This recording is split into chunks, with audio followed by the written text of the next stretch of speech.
horror fans, welcome back to Room 237, and this is another Patreon request. This is for a good friend of mine, jamaral81, who chose the largest tier on my Patreon, so he actually gets 4 requests this month. So thank you very much for that, jamaral81. Really appreciate that. But the first one of his requests that I got to is the 2014 film As Above, So Below. It's a found footage film that it's on Netflix. That's how I watched it. But I had seen this before. I redboxed this back when it first came out. Didn't really remember much of it at all. I do remember liking it, thinking it was kind of weird at some parts. Rewatching it again, I understood it more. That was back during my drinking days.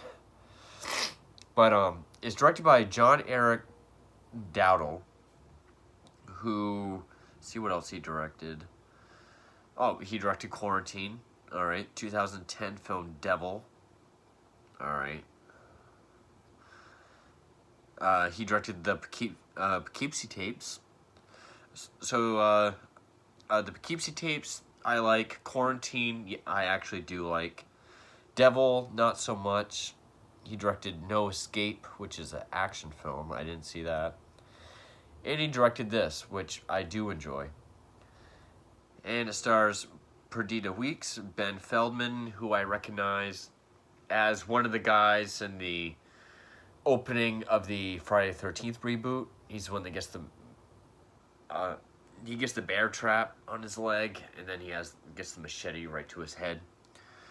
He's one of the main characters.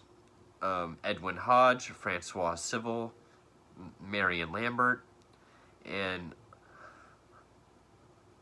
Ollie Mariar, if I pronounce that correctly.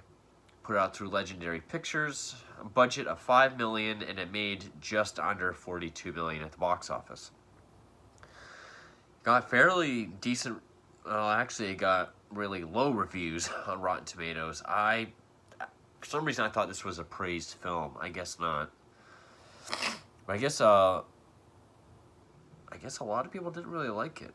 But I actually did enjoy it. It's a found footage film. I would say this is one of the better found footage films, especially to be made after 2010. Ones made after 2010, I would have to say this is the best one. There's very little that I have an issue with or that I didn't really like. There are a couple things to bring up. But I liked all the performances. I liked the story, the whole concept. Sort of similar to Blair Witch, which I'll get to. I loved the setting. I've always wanted to visit the catacombs of Paris, which this not only takes place in, but it was actually filmed there, and it does a great use of its set and its atmosphere. But Perdita Weeks plays this very accomplished multi-PhD student of archaeology named Scarlett, who it opens up. She's in Iran. She's trying to find this one sacred statue, which she does. And it has all this Aramaic on it, which, even though she's multilingual, she doesn't speak Aramaic or can read it. So she's running around underground. We see an image of someone hanging, which is an image that will keep popping up throughout the film. An Iranian regime is demolishing these tunnels. She barely makes it out. Sometime later, she's in Paris. She's making a documentary on finding this sacred stone, which her father had been looking for up until his suicide, guy hanging. So she's looking for her friend and her ex, George, played by Ben Feldman, who's also a history buff, knows a lot about history, a lot about Paris catacombs.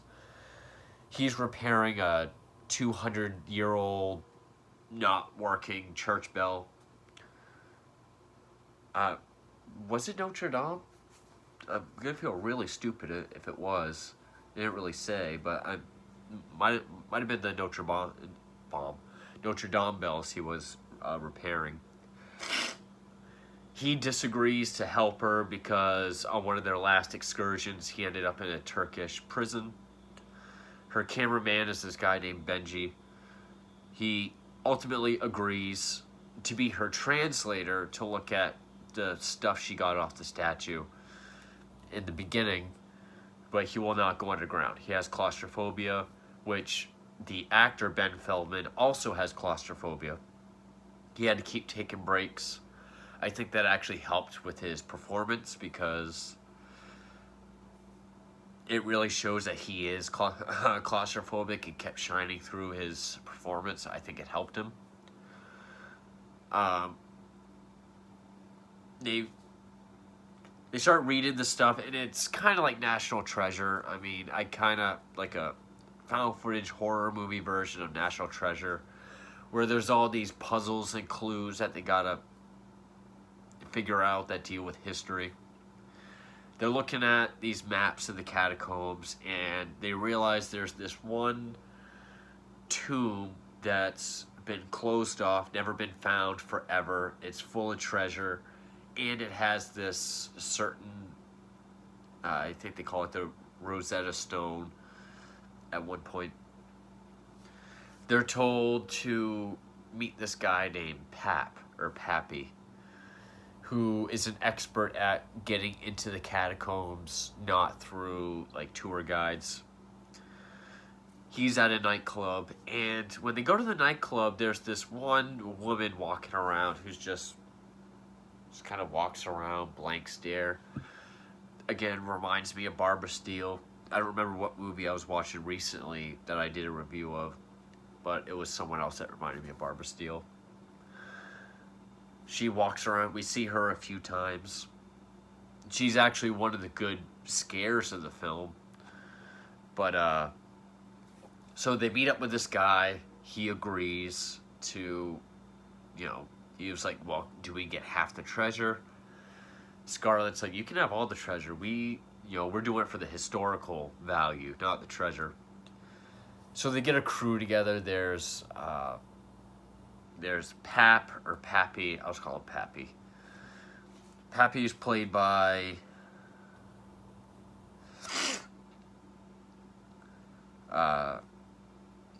Francois Civil. His girlfriend is Susie, played by Marion Lambert. Zed is played by Ollie Mariar, one of Pappy's friends. And then, of course, George, Scarlett, and Benji. That's our crew. They start going down through the catacombs. There's this one creepy scene where there's like this cult in this one room who are sort of like Green Inferno, painted white with red. The Barbara Steele girl is in there doing her look at the camera. And just as the film goes on, they just get deeper and deeper and deeper, and it really plays on claustrophobia. There's a part where they have to climb over this pile of bones, where when you get over the pile of bones, the ceiling of the cavern is right here. So you're like squeezing through, which they go through that point because there's this closed off tunnel that you can bust through and go through, but Pappy says, I'm not going through there. We believe that to be evil. I had this friend who lived down here for 5 years. He knew every inch of it, every corridor, never went through there. Curiosity got the best of him. He went through. No one has seen him since. So they don't go through this one. They go over the bones. Of course, it collapses. And then once they get to the other side, that tunnel is there too. So it kind of has this Blair Witchy feel where they keep going in circles. It's like the catacombs are... It's like a labyrinth that's maneuvering itself around them to fuck with them. Sort of like the forest in Blair Witch. I do find it easy... Well, I was going to say find it easier to believe that it's easier to get lost in the forest. But these catacombs, I guess they're like 200 miles, so it's probably very easy to get lost in there. But there's some stuff that if this was made by like Blumhouse, because like before they go in the catacombs, they're looking at their maps. Benji zooms in on Pappy's hand, which has this hideous scar on it. And then he asks Zed, you know, he's interviewing Zed. He asks what happened to his hand. And he's just like, we don't like to talk about that. Had this been made by Blumhouse, we would have seen his hand and we would have got an intense flashback full of exposition about what happened to his hand. But then it would have gone nowhere with the plot. This one actually does. It doesn't spoon feed us with exposition. I applaud it for that. Fucking Blumhouse, seriously. And people who think that we need to be told everything. They should make a sequel explaining what that door was that they didn't go in. Really? What, we have to be told everything? But eventually, and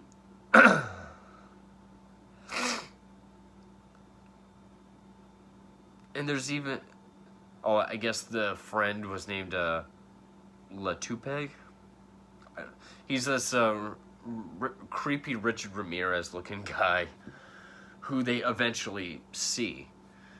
He's been down there for years, and they're like, we thought you were dead, and he's just like, you're trying to find your way out. The only way out is down. So there's like this 1,000-foot tunnel, like almost like a well shape that they have to rappel down. And there's all these puzzles that they have to do. Like there's this one part where like they have to pull out a certain stone, and if they do, it will maneuver itself so this one boulder will move out of the way. If it's the wrong stone, the whole thing will collapse on them. And it's the whole thing with like planets, and you have to know your planets and your history so they know which stone to pull. I like that. You could probably learn a lot about history from watching this movie. They finally get to this tomb where the treasure is. There's this guy, I forget who he is now. I watched this last night. It's the tomb of Templar Knight, whatever the guy's name is, but he's like well preserved for some reason.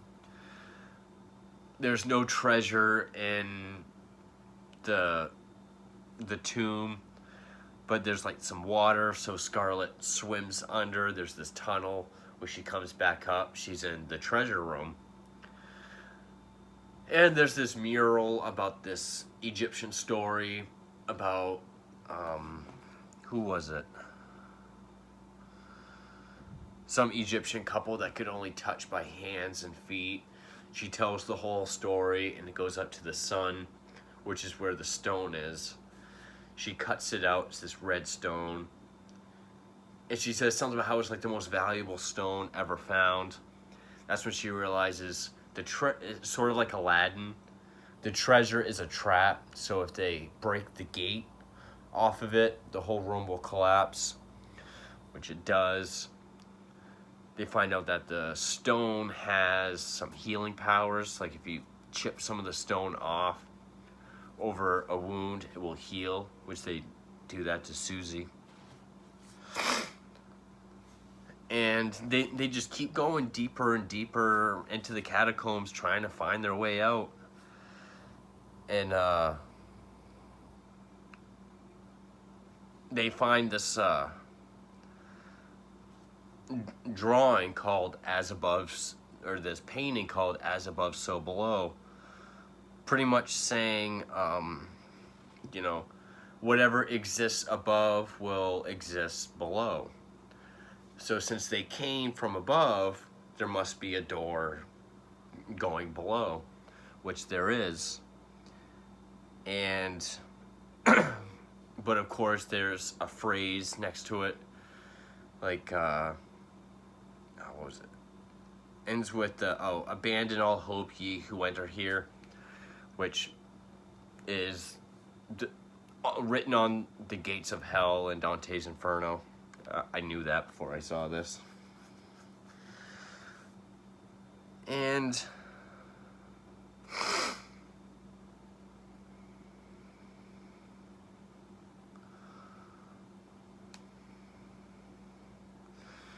they find the Latoupe guy who they thought, like, even I thought he was dead in one of the previous cave-ins.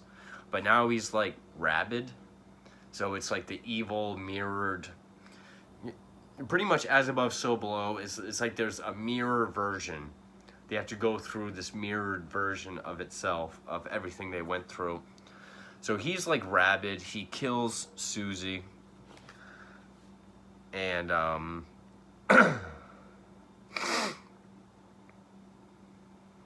the stone can't bring back the dead.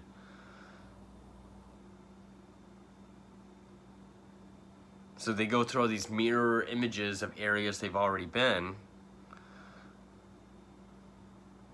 And then probably the best scare out of the whole movie is, because eventually, if they keep going down, eventually they will reach,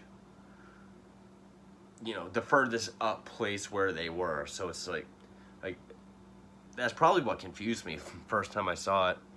So they're rappelling down this other long, you know, hole. And it shows Benji sitting there.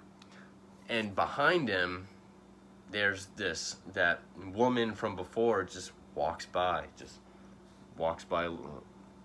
looking at the camera. And normally I was thinking, oh, it's found footage. They can't have a music sting. So you got to rely on the atmosphere to be scary. That's one of my complaints about this, is eventually there is music. Although I like the music, I like the score in it, I don't think music fits in found footage. I think it kills the illusion of being real.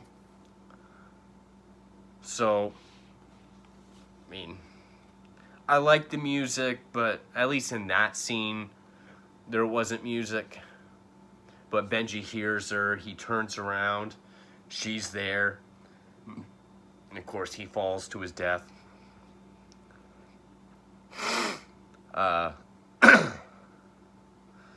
So now it's, Pappy dies. Oh wait.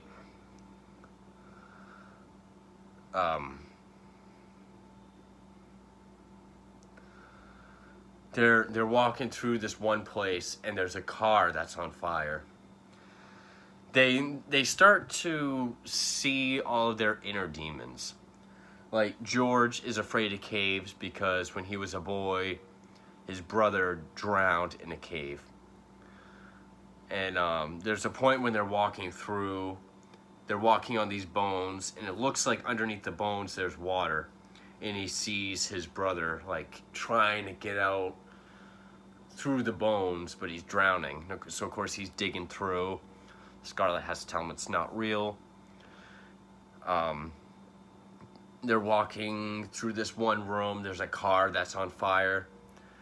Pappy recognizes the car and the person sitting inside. And, of course, Pappy there's this force pulling him towards the car. And he says, you know, it's not my fault. He's screaming, it's not his fault.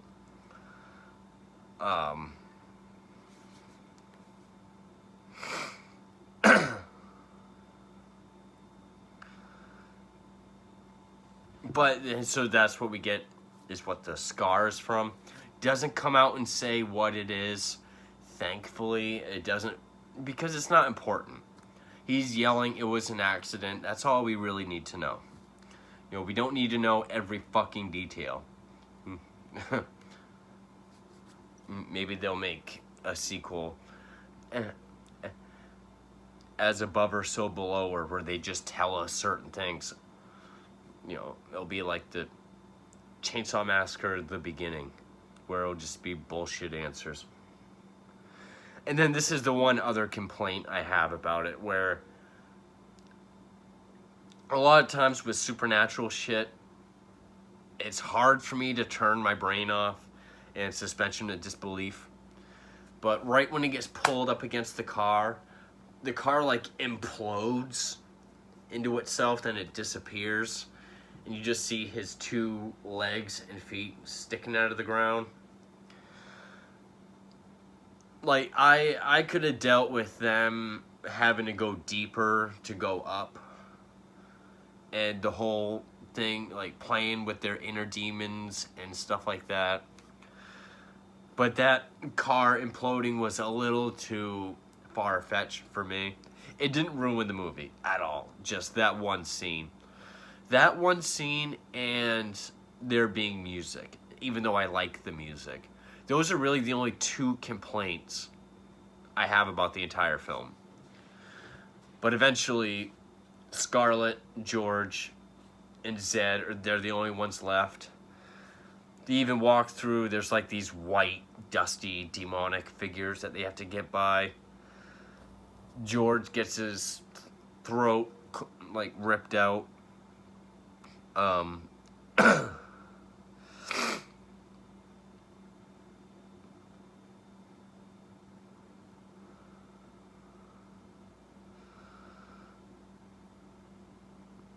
And so then, but right before then, George confesses that his time with her in Turkey was the happiest of his life. Then he gets his throat ripped out. He's dying. The stone won't heal his injuries. George says something that says vitriol, which is Latin for rectification, which means correction. So that's Scarlett realizes that the stone isn't really what it is. So she decides to go get the real stone. So she has to go through everything that we just saw. But now she has to climb up through everything. She has to climb up that like 1,000-foot tunnel. She has to walk through there's like this little bit of water where you have to like there's water here, a tunnel where you have to walk like that. But now it's all blood and there's hands coming out of it, which is a cool effect. She has to go back down into the tomb where the guy is now rotting, swim under, get back up. Only now she realizes that the part in that mural, this gold part, is a reflection of herself. And I guess that was the one part, because she talks about rectification.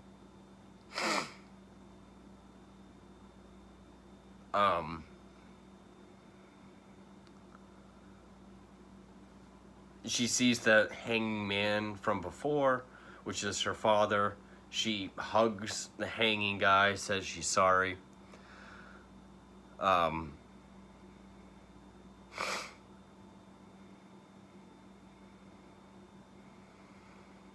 then she realized that I still don't quite get it.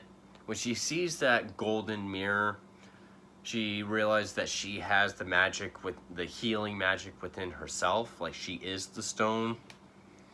So I don't quite get that. But,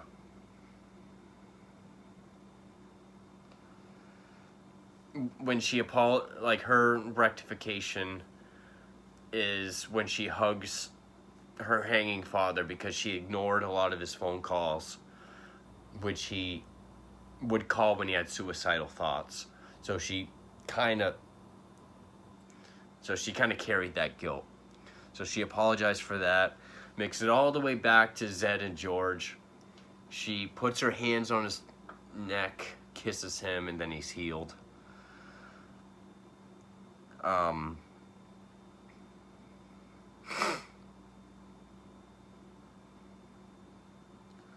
Then Zed, she tells them that they have to confess their deepest sins, which George confesses that his brother drowned while he left to go get help. he promised he'd find help, so he drowned while waiting for him to keep his promise. Zed confesses that, you know, he didn't accept the responsibility for a child that he has out in the world. So then there's this one hole that they all jump in. Of course, they'll die, but she says, we've all rectified ourselves. We've confessed our sins. And if we believe, then we will go. If we jump down, we'll end up on the level we have to be on. So they do. And then I didn't really like this part when I first saw it, because it was one of those scenes like with the car imploding. I was like, that's a little too hokey.